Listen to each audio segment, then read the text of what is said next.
Hi guys, welcome to another video. So I'm wrapping up the install on my new set of Vland LED headlights for my 2015 F150. Everyone knows that these are kind of known for their pattern when you first turn them on. I'll show you. So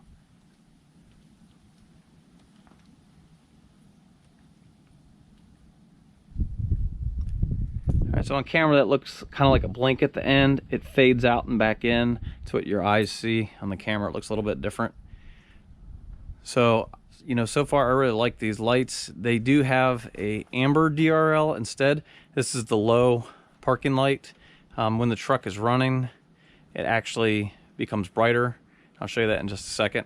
So, you know, the daytime running light is brighter and then dims when you turn on the headlights or the parking lights, just like the Morimoto XP Hybrid, except on the Morimotos, they have a white DRL. So if you like the look of the Raptor with the amber DRLs, you'll probably like the look of these more. And like I said, they do have that, you can see the turn signal is LED as well. No resistors or anything needed, it just works. But I think it's pretty neat. I'll go ahead and start up the truck so you can see what the daytime running light looks like during the day. And so here's the brightness.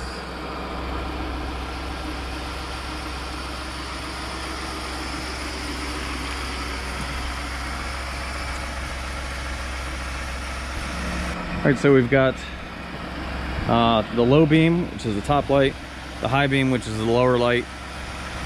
Again, they're flickering on camera a little bit. That's not how they look in person, obviously.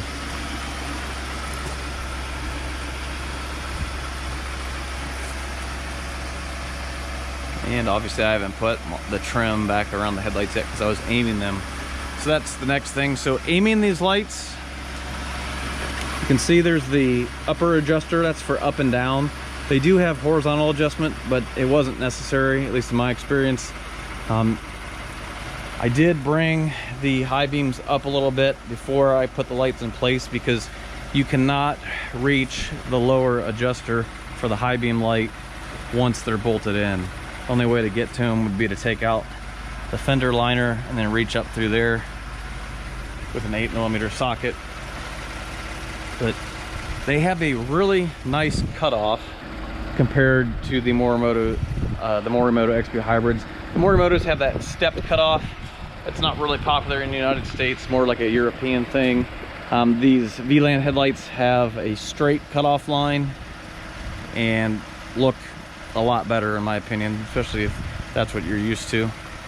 But the main thing is the light output is 100 times better. There's no comparison whatsoever between these and the Morimoto lights. The light output of these Vlands is, like I said, it's 100 times better. I'll show you some pictures here of the Morimoto. This is like obviously the low beams, and then versus the Vland, which is just white from the front of the truck all the way down the road to the cutoff, which is great. So, and then when you turn on the high beams, it's like turning on the football stadium lights. So much better. I live out in the country, very rural setting, no street lights. I want bright headlights when I need them, and that's what these do for me. They're, you know, about 2/3, 3/4 the cost of the Morimotos. When I bought the XP hybrids, they were $960 to around $1,000 with tax and everything. These were about 700 and some change. So we'll see how they hold up. Obviously I just got them installed, went for a couple of test drives. So far really pleased with them. Haven't really seen a lot of actual videos of these lights in action, so I wanted to make a quick video just to show you how they look. Again, not really an installation video. There's a million videos out there how to install headlights on an F150, but I just wanted to show you kind of how they look and how they look on the road. All right, so there is the finished product.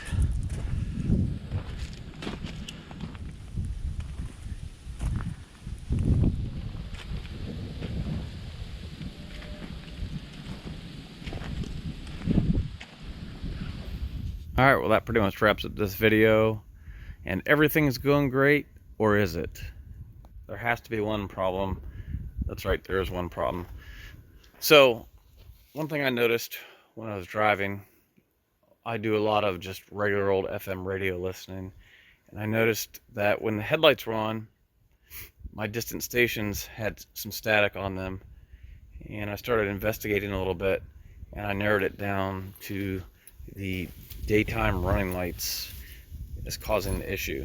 So basically, when they are on full brightness, when they're powered by the 12 volts that's coming out of the fuse box here, they give off a lot of interference, and they give off a lot less interference when you turn on the parking lights, and it actually dims the daytime running lights to about 50%.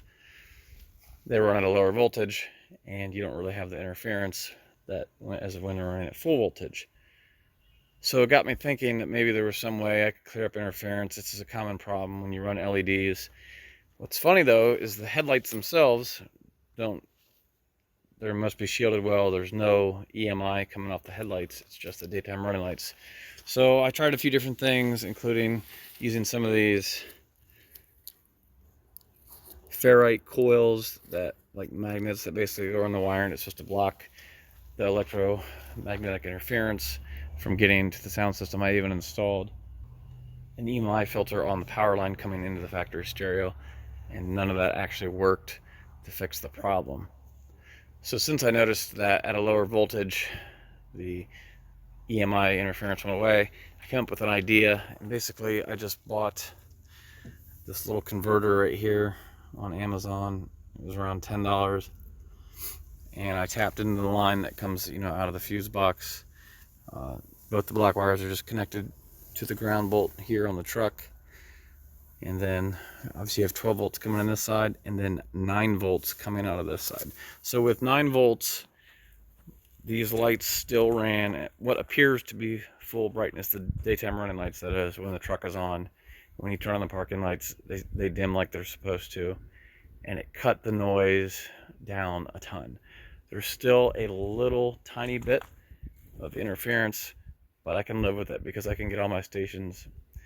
It was so bad that the HD stations weren't coming in HD, and surprisingly there was not really any interference on AM radio. It was just FM radio. So unfortunately, it's going to knock some stars off for that issue with these lights. The manufacturer should have addressed that. Any premium headlight manufacturer understands that's a problem, and they address that from the factory. I should not have to come up with some kind of solution to make that work. So just keep that in mind if you want to buy these headlights. Some people don't care. They hardly ever listen to a real radio anymore, so it's really a non-issue. It doesn't affect anything else. It is a minor issue. Again, if you live in a city with strong radio stations, you won't even notice it. I live out in the middle of nowhere, and the weaker stations is where the problem was at. So just something to keep in mind. Again, there'll be parts in the description that I used. It's a relatively minor inconvenience to have to buy another $10 part. The root of the problem is internal, the power supply, internal to the headlight. Without completely taking apart the headlights and trying to figure that out, there's no way to really fix that. So that's pretty much it. That wraps it up. Again, be sure to like the video. You can buy the headlights in the description. If you have any questions or comments, be sure to leave them below. And thanks for watching as always. Until next time, we'll see you later.